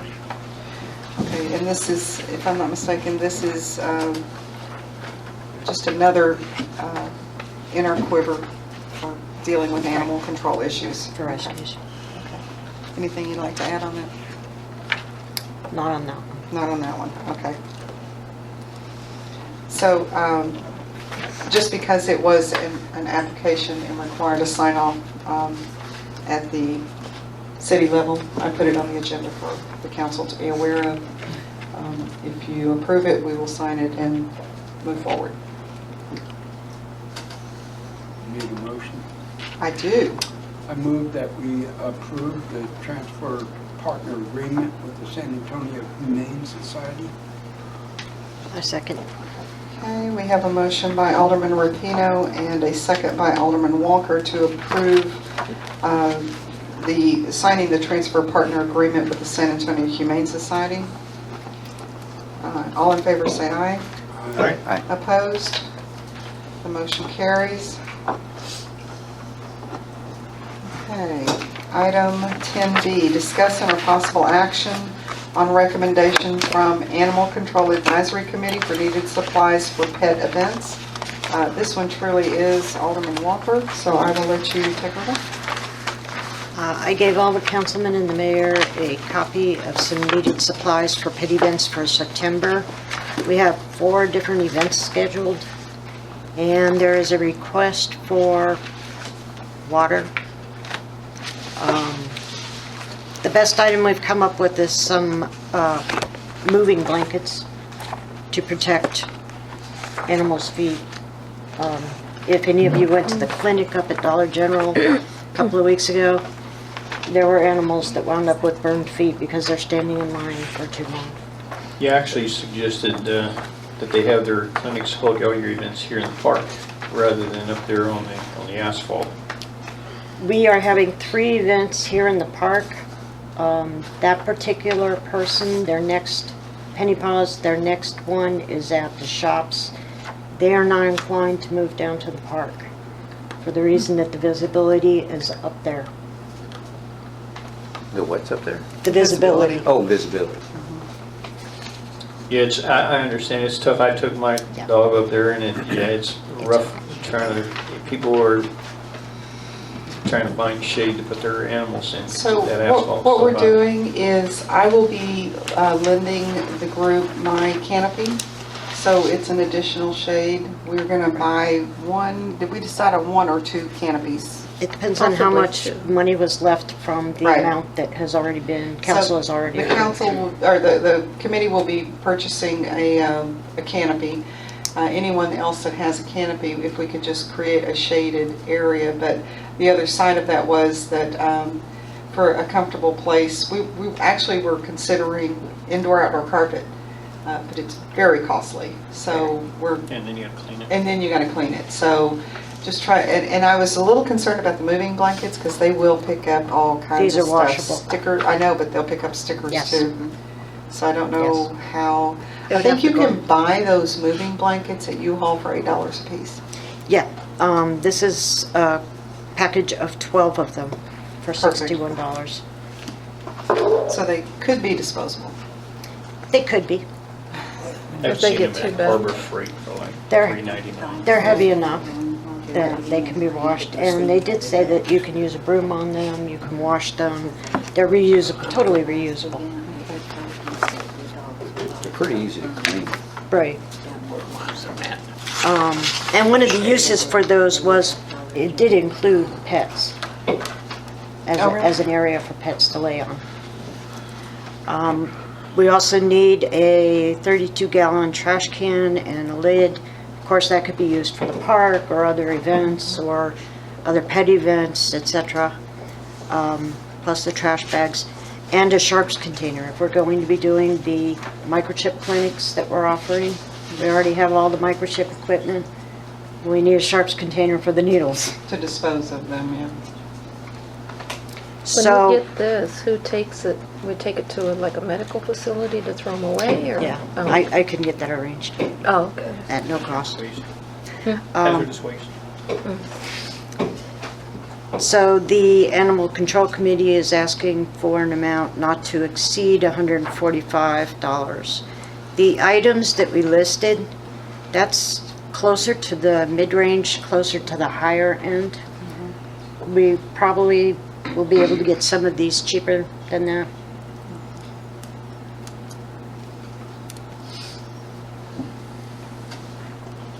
Are we just wanting 1 trash can? I think that's all we need for this. Okay. Yeah. Pooper scooping. Got that solved. Okay. All the trash bags. There's a lot of items that have been donated already, so this is a minimal list. So with that, we would entertain a motion for the council to consider on that one.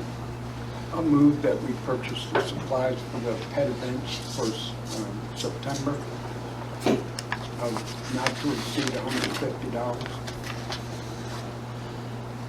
Okay, we have a motion by Alderman Rapino to accept the list for purchase for the pet events with a price not to exceed $150. I can second. I second it. Alderman Walker will second that. All in favor say aye. Aye. Opposed? Motion carries. Okay, item 10C, discuss and or possible action on recommendation from the Parks Committee for the cost associated with removing the fence around the playground. Before we go into that discussion, I do want to bring up a citizen concern that was sent to me through email. Their thought was that the fence was put up for a very specific reason, and even the access to that fenced-in area was placed in such a fashion to ensure the children's safety, because there is a driving area, there's a driveway, there's parking, and, you know, as much as parents try to keep an eye on their kids, we all know, sometimes it doesn't take but a split second, and that somebody could possibly be hurt by that. And so I would recommend that we withdraw this one for consideration at this time. I have to agree with that one. I've brought my 5-year-old grandson out here, and you put him in there, you know he's there. He's You know not he's there. wandering off. There are railroad ties there where there's a drop. If you remove that, then the kids are apt to fall. Well, and we Out talked there, about you know. that, but again, that was just going to add an additional cost to Right. kind of reconfiguring that. What I would recommend is, I think we have some fencing materials. Some of the sections could stand to be replaced. So I think perhaps just using existing materials that we have to kind of beef it up, clean it up, make it a little bit Yeah, better. maybe in the future, if that park area is replaced, it'd be done on flat ground. Right. And you can surely do away with the fence, but just configure it in a way that parents or adults have visual of the young kids Exactly. when they're there. But as far as I think it's safe the way it is. It's more of a safety. I agree. With Would you the like to fence. make a motion to withdraw? I would make a motion to withdraw this item and table it permanently. Draw a table, right? I'll second the motion. Okay, we have a motion to table this item by Alderman Tremblay and a second by Alderman Rapino. All in favor say aye. Aye. Opposed? The motion carries. Okay, item 10D. Discuss and or possible action on recommendation from the Parks Committee for the cost of relocating the fence around City Hall in order to expose the sidewalk for public use. So if you are approaching the building and you look to your right on that wall over there, the fence line goes out past a sidewalk that was already in place that would lead you up to what used to be the Putt-Putt Golf Course. So the Parks Committee has suggested that that fence be moved. We don't need it that wide, but move it in closer on the other side of the sidewalk so that sidewalk is accessible. It serves a couple of purposes, the main one being it's ADA compliant for access to that area.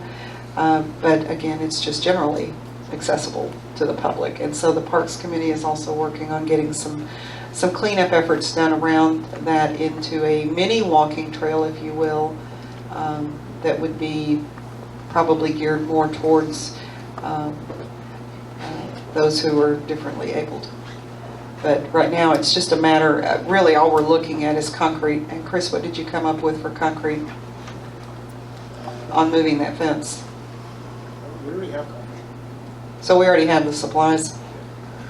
Yeah, I would just say that that's a job that would have to be put on the back burner until we get some help for the Well, we have Public Works volunteers guys. from the park committee who are Those, willing to help. Those posts are in the ground with some concrete. It's not easy taking them things out, but yeah, come right out like a loose tooth. Charles has got it. I mean, I don't have an issue with moving the fence. If we'd known that earlier, we'd have just done it when we moved the fence initially. Well, exactly, except that that was not, Right. I mean, it was already set up that way. Right. So I know that we do have some volunteers on the Parks Committee that have volunteered to help, to assist Chris in getting this done.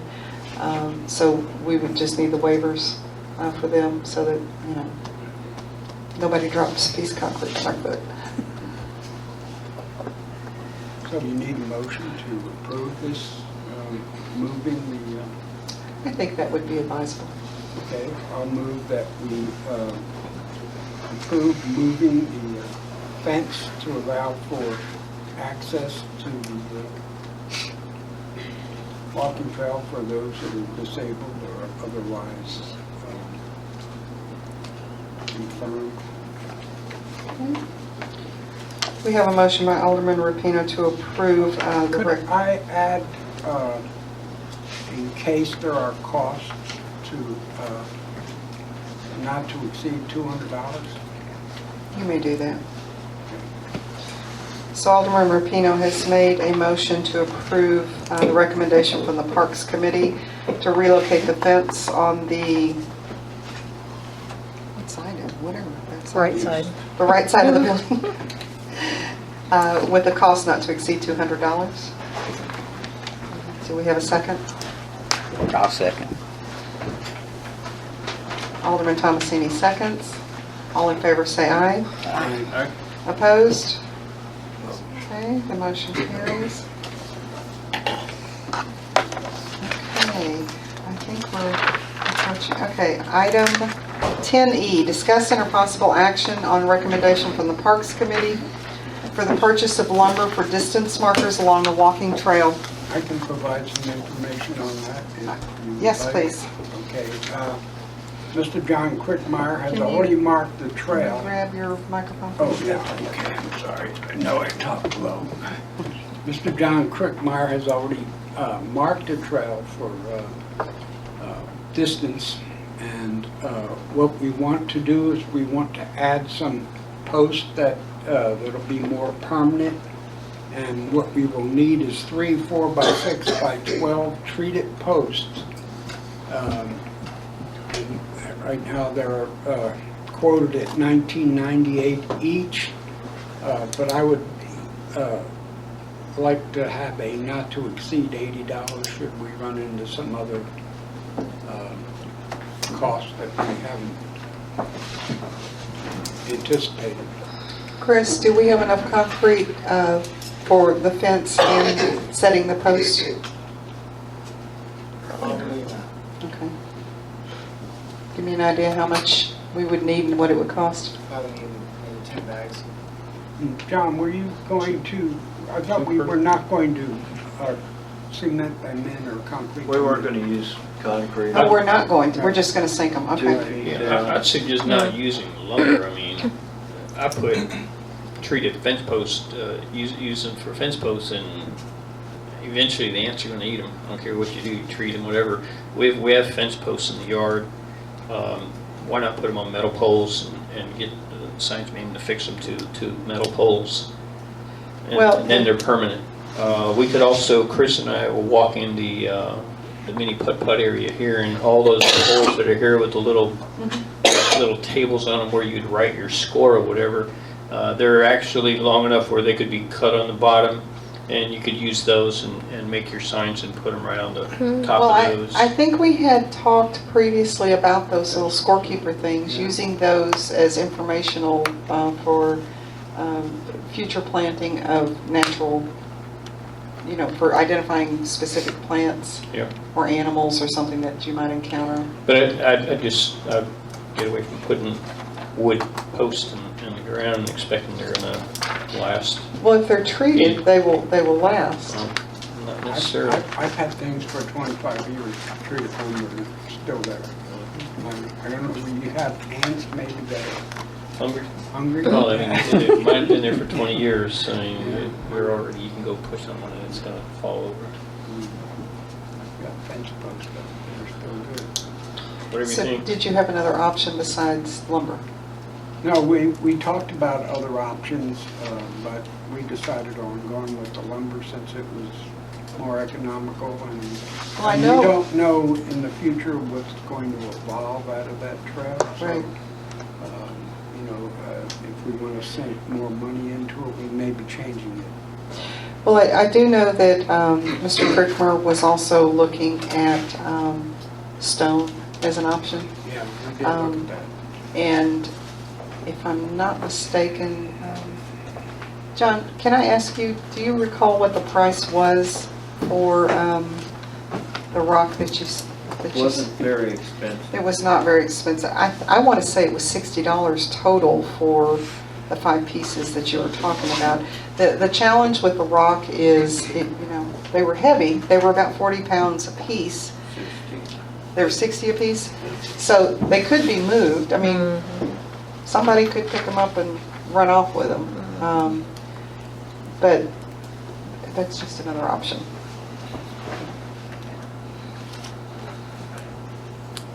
Well, I move that we use the 4x6x12 treated post not to exceed $80. So how many are you gonna get, 4x6, 12-footers? 3 of them. You gonna Three. And we're gonna get 3 cut per? them. Yeah. Cut them in half. Okay, we have a motion by Alderman Rapino to approve the recommendation from the Parks Committee for the purchase of the 4x6x12 quantity of 3 treated posts not to exceed $80. Yes. Do we have a second? A second. Alderman Walker seconds. All in favor say aye. Aye. Aye. Opposed? Okay, the motion carries.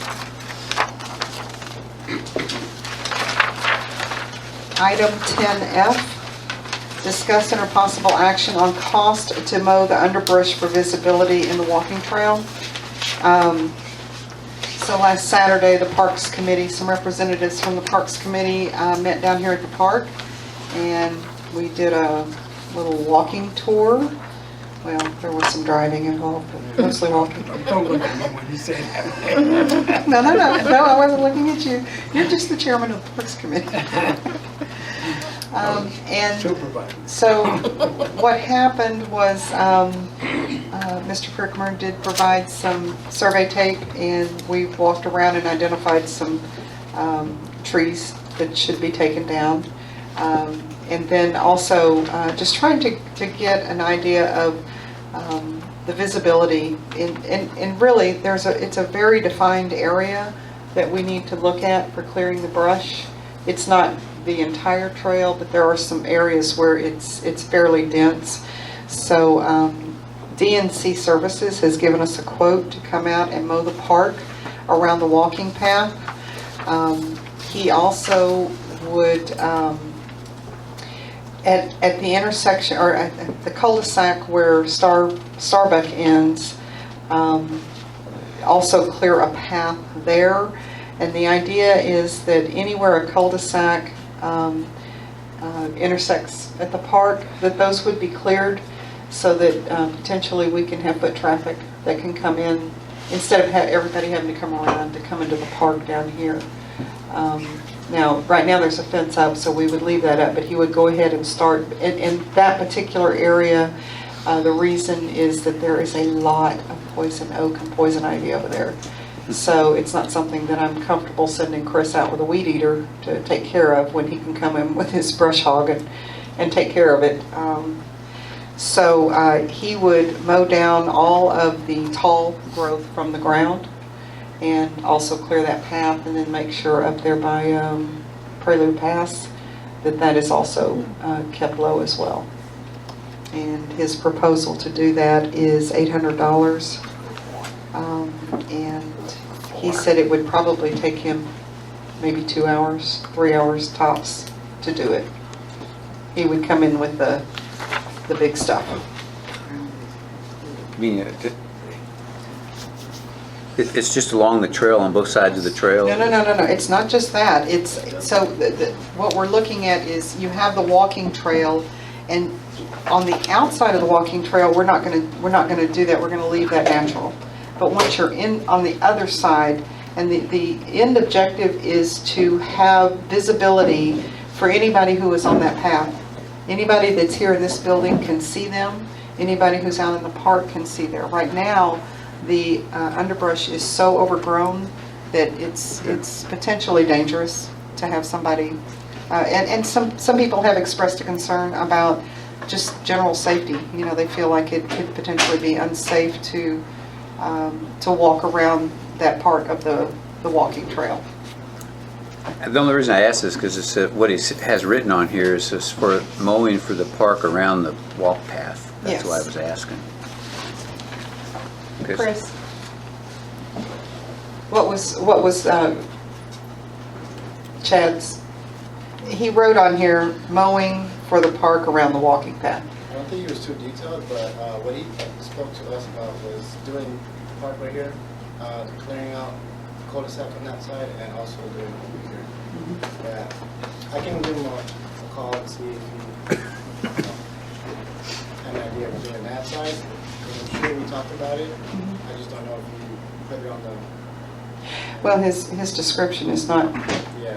I'll give him- but Chris and I did go with him out on the Polaris and pointed out exactly what needed to be done. He gave us a verbal at that time of this price, and then he's put it in writing, so. Yeah, I walked the trail with Chris the other day, and I thought we had talked about he was going to mow the high brush in between here and the other side of the Yes. trail. So we're talking all the way across. Yes. And not so much up by the trees, but everywhere where it's just tall grass. Yes. Just clearing that out so you have line of sight to Exactly. the other side of the trail. And not to address the trees, although some of the smaller trees that we would want taken out anyway would be part of that, just because Right, of. they're there. Yeah. Exactly. But there's a whole separate discussion that will happen in the future regarding the trees themselves. So we're just looking at him doing the growth from the ground. So you need a motion to approve, Yes, sir, we do. I move that we approve the clearing of the brush on the, for the walking path, not to exceed $800. I would like to, Make it more. well, no. I would like to be a little bit clearer on that. It's not just around the walking trail. It is in the park area. The underbrush that is, What's he gonna do with it after he removes it, do you know? Just He's using a shredder. yeah, he's shredder? using a shredder. Oh, okay. So Okay, he'll I'll be making move that mulch? we- Go ahead. For visibility. I move that we approve the clearing of the brush in the park area, so that for visibility and safety, not to exceed $800. So we have a motion by Alderman Rapino to approve mowing the brush for visibility in the park along the walking trail for a price not to exceed $800. Do we have a second? I'll second. Alderman Thomasini seconds. All in favor say aye. Somebody's alarm. Aye. All opposed? The motion carries. Okay, on to municipal court. So item 11A, discuss and or possible action on approving a quote from NetData for the annual cost of an iTicket application. The marshal's been rather busy. And that's a good thing. I mean, he's addressing the concerns that citizens have said need to be addressed. The outcome of that is that the workload for the court clerk has increased because there is no integration between the applications that he's using and the applications that she's using. So we have solutions for that. And NetData, who is the vendor that provides our court software, has a solution. It is an iTicket application. It includes the annual maintenance and support and the data storage and backup for the application. And that cost is $1,000 per year. Now, on the other side of that, and I know, hold on.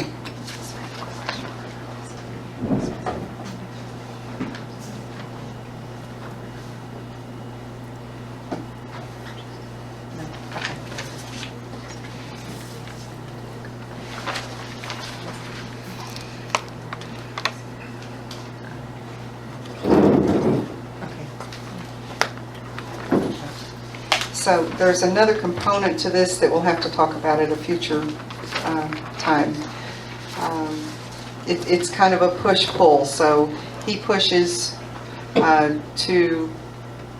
of his system and she pulls into her system. This is the pull piece of it.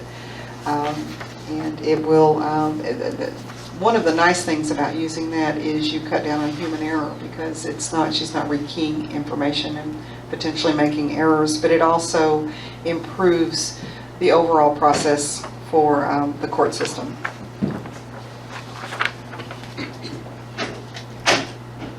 if I'm not mistaken, Catherine, was there it's the same price every year on this, correct? Yeah. They haven't said subsequent. Until they raise it. No, because On that system, we're talking net data only. We can't talk about the other? yeah, Okay. It was the other one. on the net data, they go by how many, that's not specific. It goes on how much vehicle, how many violators, depending on, so that's not, they go by how many people go to court. For net data? Because this quote here is strictly for maintenance and support and data storage and backup. Is that, That's all it says on here. okay, if I'm not mistaken. I could be wrong. I think this was just the annual cost to pull from Cologic. Okay, so here's my recommendation on this. Because we did not include the push side of this, let's pull this one, if you don't mind, for 2 weeks. And we'll better understand, because what you're saying is not something I understood that was going on here, so we need to get a little bit more information on this one. Can I just withdraw this? Okay, I'm just going to withdraw this one. Okay, item 11B, discuss under possible action on the purchase of a handheld metal detector. So one of the concerns, along with, especially since we don't have the wall established yet, but when we have court, we don't have a metal detector available to us, so the option is a handheld one. And if I'm not mistaken, you got a quote on that. I think it's $200 max. They run from 125 to 175, Yeah. right in there. So for $200, we can get a handheld, and everybody coming into the court needs to be scanned. I think that's important. With that in mind, are we going to prohibit the carrying of handguns, weapons in this building? We are, but I don't know, does the council need to take action on that, or they do? That could be on the next agenda. I think it's something. Well, I know we talked about the signage, that we need to put it up, but my question is, does the council really need to consider that? Because the signs are not that expensive, and this is a safety and security issue. I mean, if we need to put it on the agenda, we will. We can put it on this one, just so that we address it. Okay. I mean, this is a good